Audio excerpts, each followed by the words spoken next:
ಮಾಡೋದಕ್ಕೆ ಬಂದಿದ್ದಾರೆ. What a beautiful moment. ಆತ್ಮೀಯವಾದ ಸ್ವಾಗತ ಕರ್ನಾಟಕ ಚಕ್ರವರ್ತಿ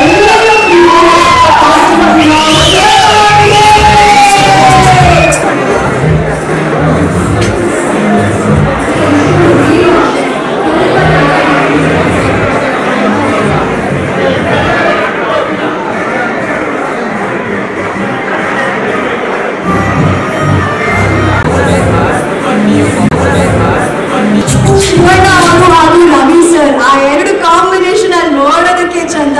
ನಿಜವಾಗ್ಲೂ ನಂದೇ ಪುಣ್ಯ ಅನ್ಸುತ್ತೆ ಇಲ್ಲಿ ಅವರಿಬ್ರು ಒಂದೇ ಫ್ರೇಮಲ್ಲಿ ನೋಡೋರು. ಹಾಗೆ ಒಂದು ದೃಷ್ಟಿ ತೆಗೆದುಬಿಟ್ಟು ಅವ್ರಿಗೆ ಇವತ್ತಿನ ಕಾರ್ಯಕ್ರಮ ಮುಂದುವರಿಸೋಣ. ಶಿವಣ್ಣ ಅವರು ಕಾರ್ಯಕ್ರಮಕ್ಕೆ ಬರ್ತೀನಿ ಅಂತ ಹೇಳೋದಕ್ಕೆ ಹಿಂದೆ ಒಂದು ಕಥೆ ಇದೆ.